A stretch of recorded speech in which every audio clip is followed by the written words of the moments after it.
Hello friends, welcome back. Today's picture panel is going to be a view in the beautiful Humber.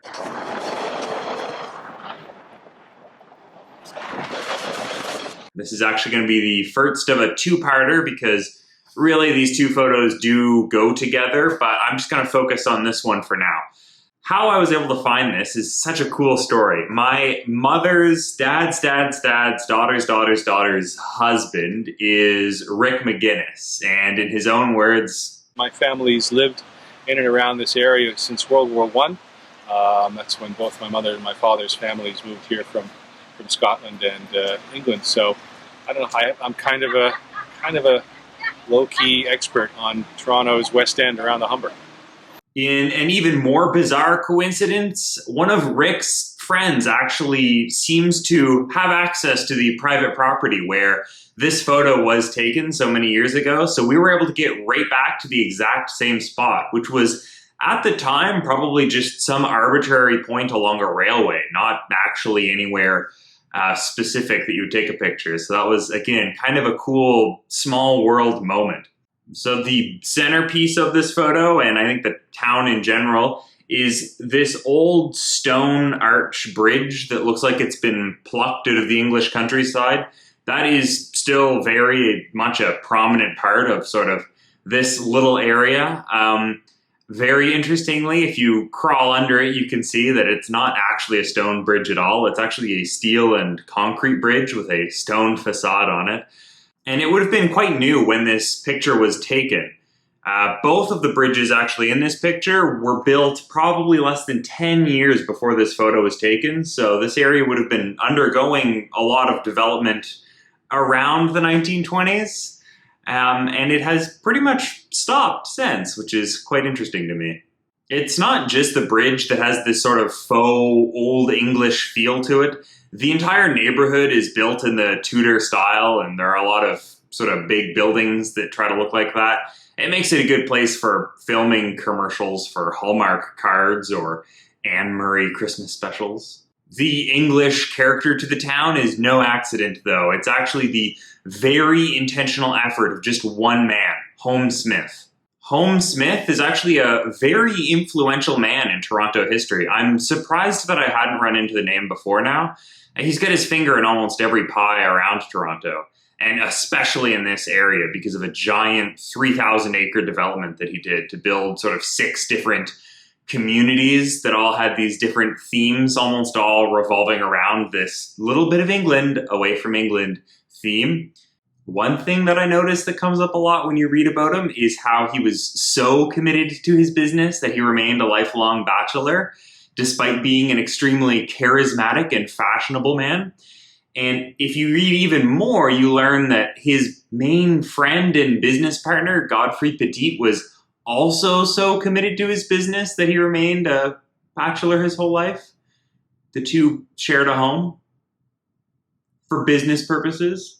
He is what today I think we would call a private equity investor or vulture capitalist or something. He bought up a lot of businesses that were heavily in debt and would either turn them around or sell off all their assets or combine different mining operations in weird ways, or bought a railroad in the middle of Mexico during the Mexican-American War. A lot of pretty crazy adventures, but it earned him a lot of credibility, and I think his outspokenness and passion for sort of architecture and community design in general really made him a prominent member of Toronto.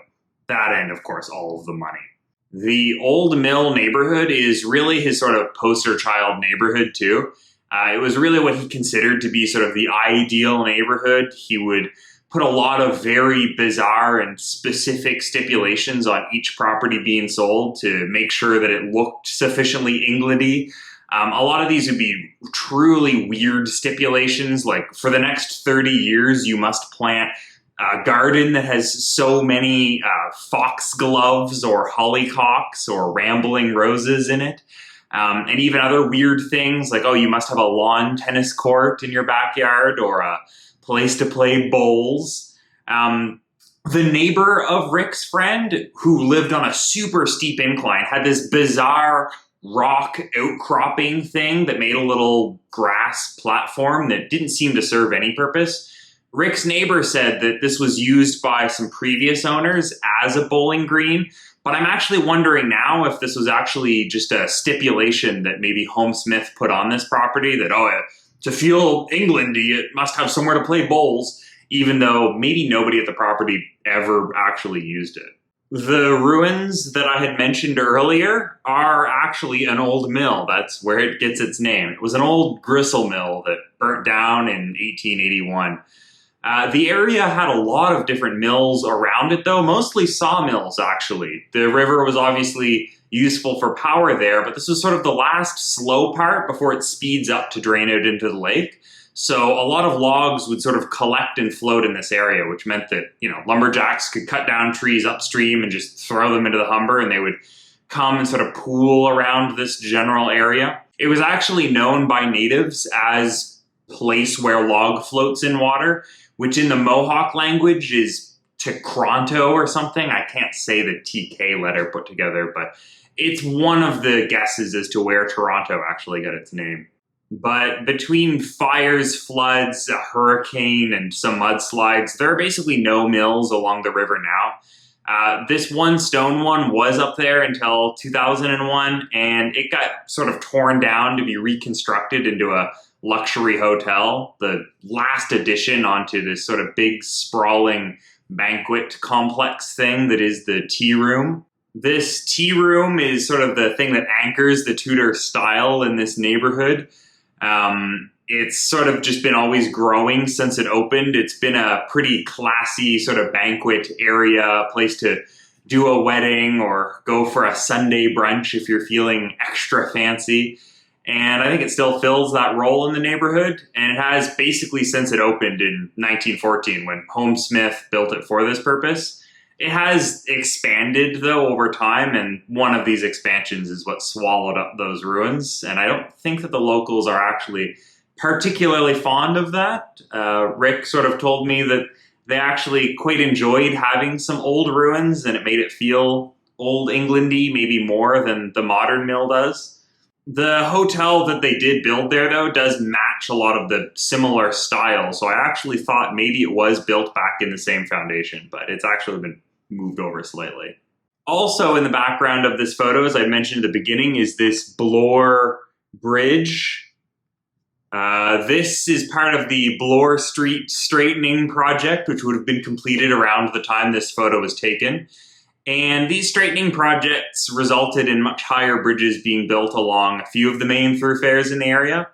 And that caused us some confusion. So we'll talk about that confusion next week when I talk about this photo and the bridge that is in the background of it and how many tries it took us to find this. Anyway, have a beautiful day.